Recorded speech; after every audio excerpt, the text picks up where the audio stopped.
एक छोटे से गांव के कोने में एक पुरानी और सुनसान हवेली थी। लोग उसे काली हवेली कहते थे। कोई वहां रहता नहीं था, लेकिन रात को अजीब सी आवाज़ें आती थी। कभी चीख की, कभी हंसी और कभी कदम की आहट। गांव वालों का कहना था कि 100 साल पहले एक अमीर ज़मींदार अपनी बेटी चंद्रिका के साथ यहाँ रहता था। चंद्रिका बहुत खूबसूरत थी, लेकिन एक रात वो अचानक गायब हो गई। उसके बाद किसी ने उसे दोबारा नहीं देखा।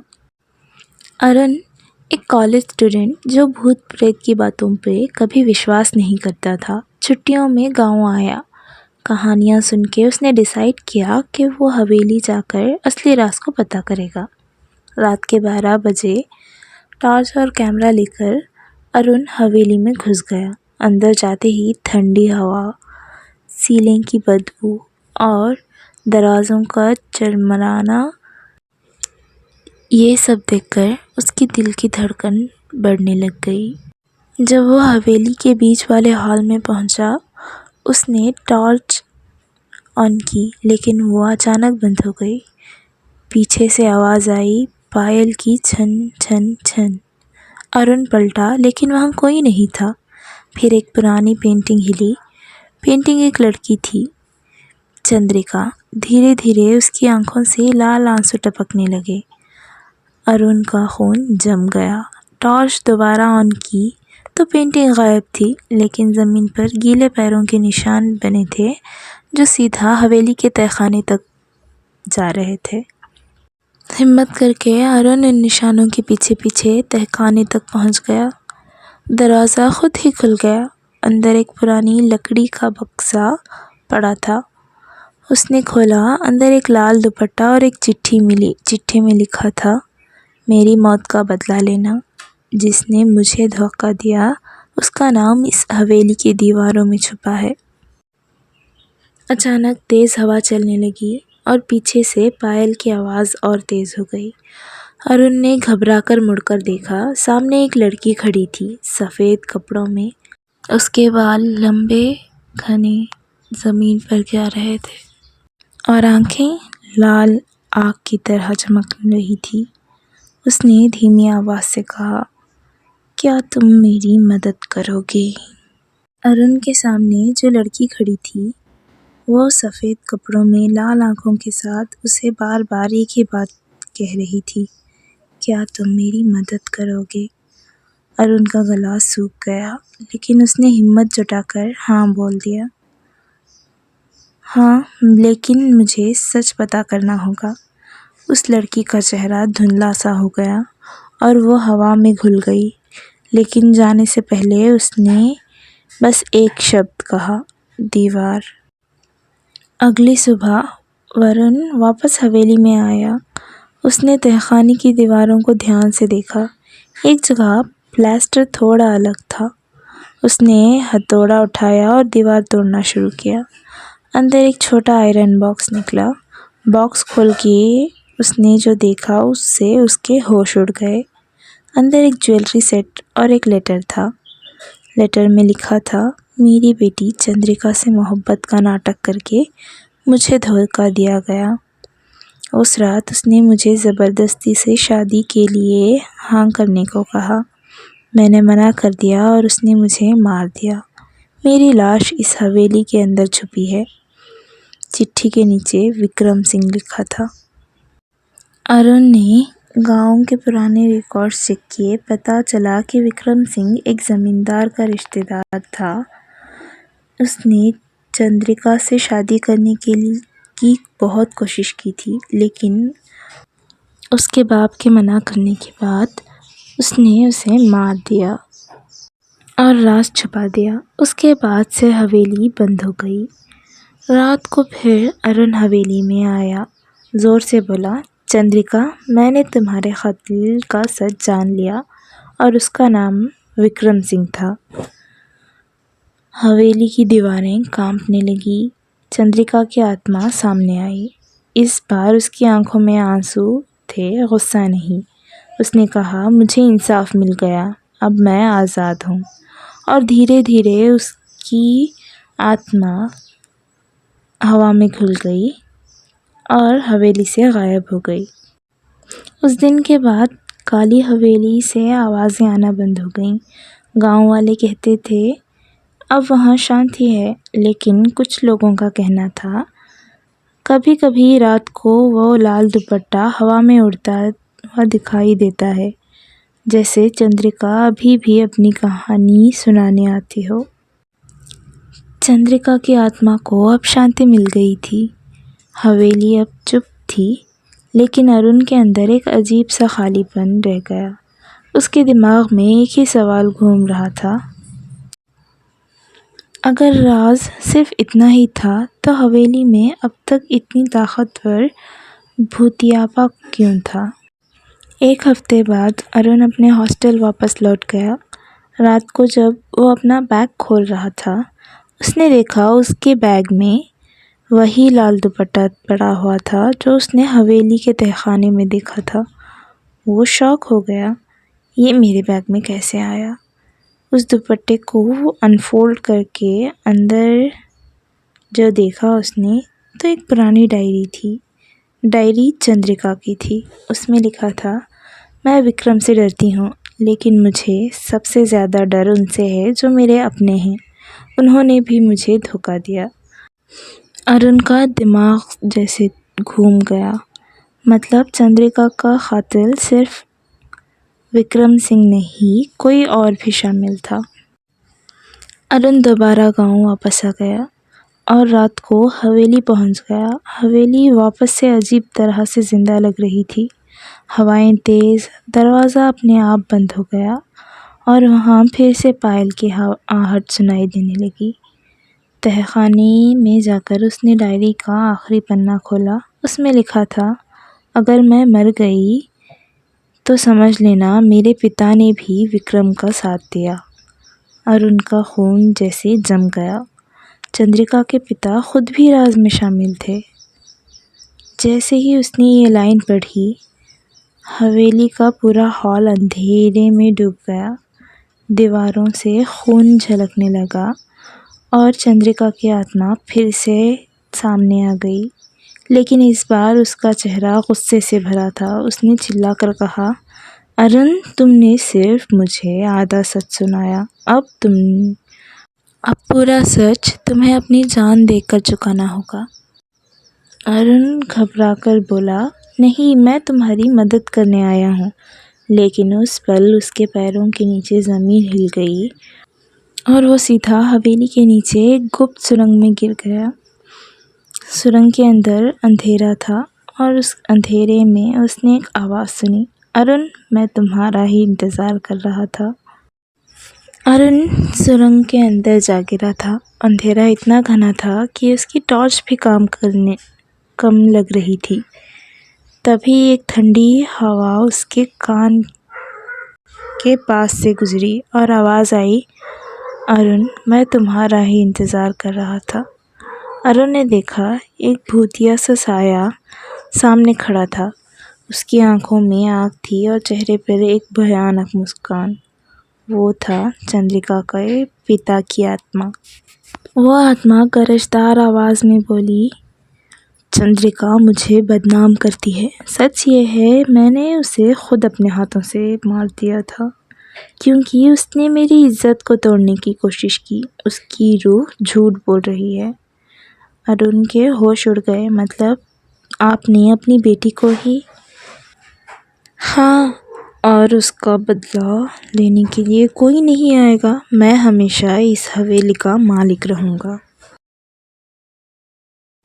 जैसे ही उसने ये कहा, अचानक सुरंग रोशन हो गई और चंद्रिका की रूह सामने आई। उसकी आवाज़ दर्द और गुस्से से कांप रही थी। झूठ, तुमने मुझे विक्रम के साथ मिलकर मारा था ना? अब तुम्हारा समय ख़त्म हो गया। दीवार फटने लगी, हवेली की ज़मीन हिली और दोनों आत्माएं एक दूसरे पर टूट पड़ी।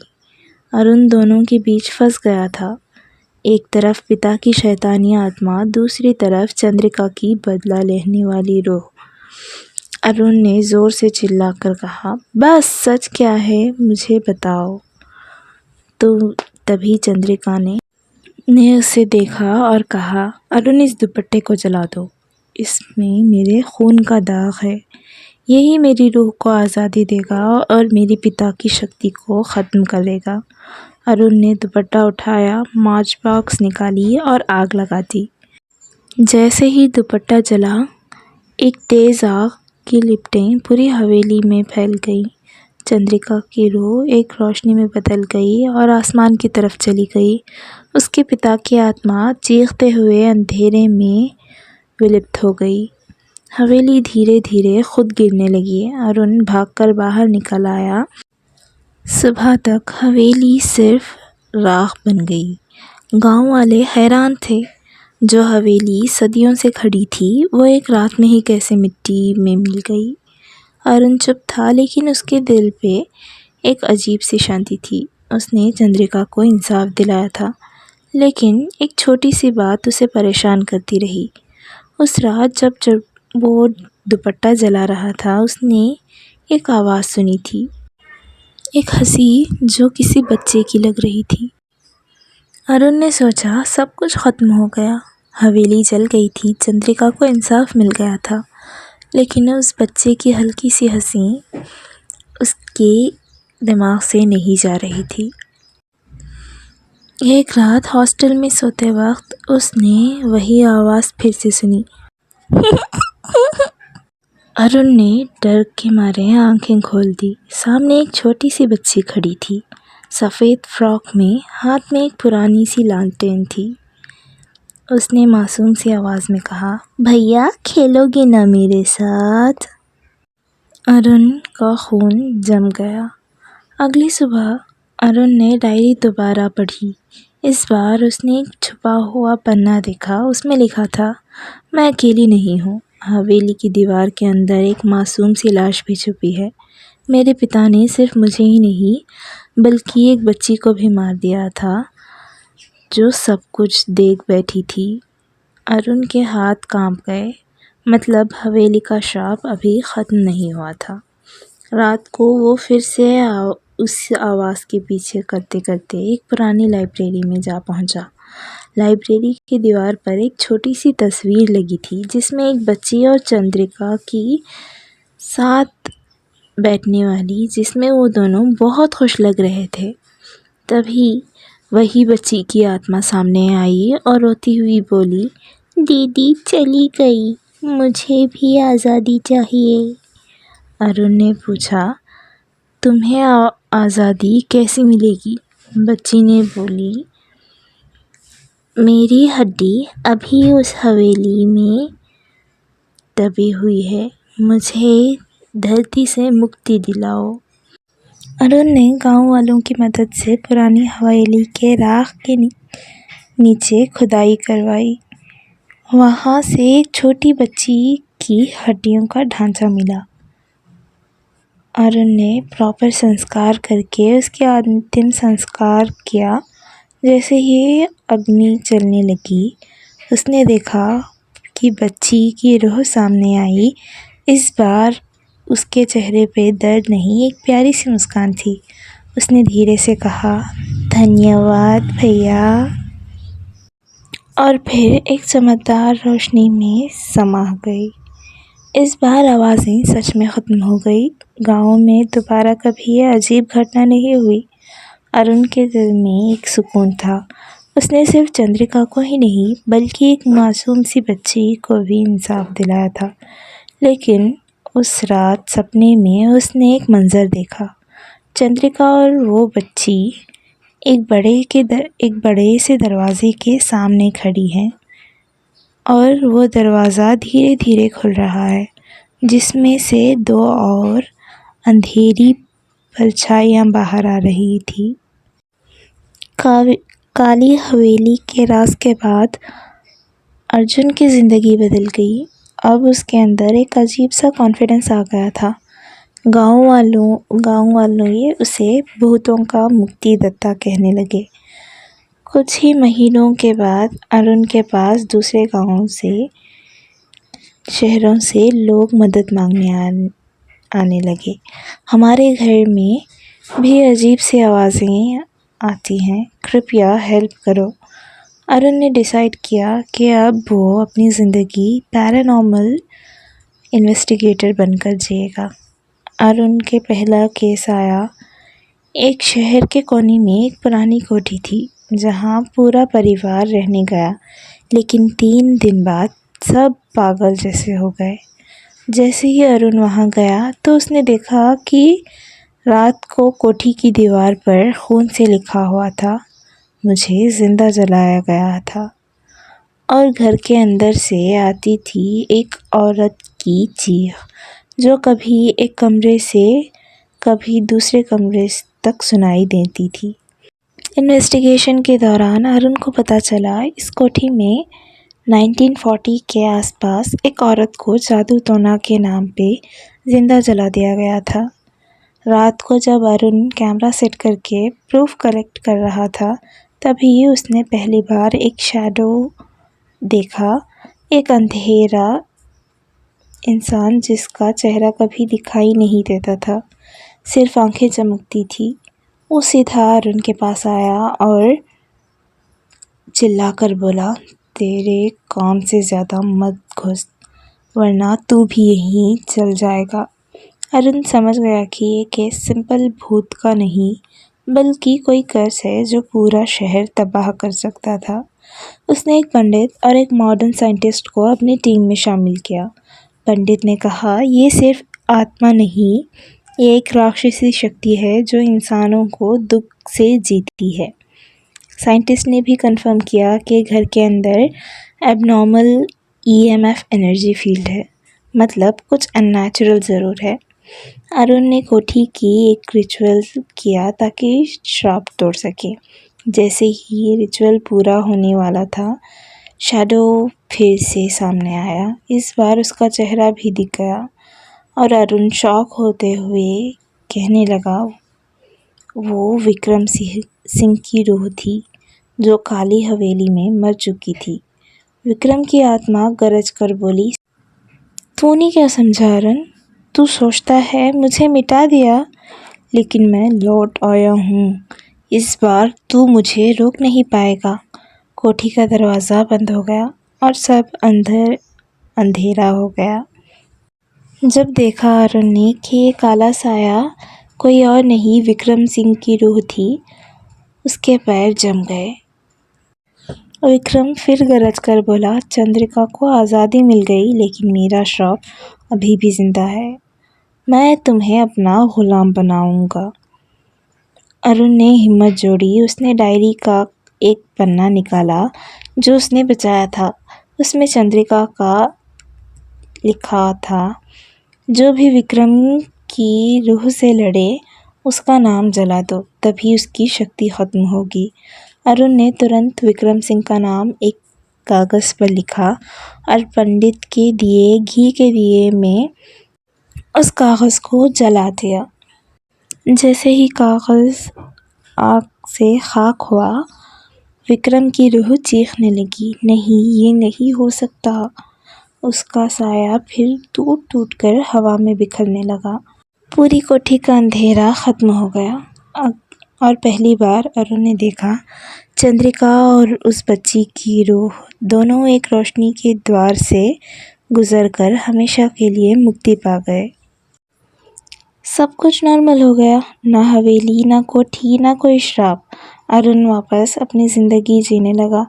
लेकिन उस रात सपने में चंद्रिका ने एक बार मुस्कान के साथ फिर अरुण को देखा और बस इतना कहा, धन्यवाद अरुण, अब सब खत्म हो गया। अरुण की आंख खुल गई। उसने आसमान की तरफ देखा और सुकून से मुस्कुराया। अगर आपको आज की हमारी कहानी पसंद आई तो हमारे चैनल को लाइक, शेयर और सब्सक्राइब ज़रूर करिए।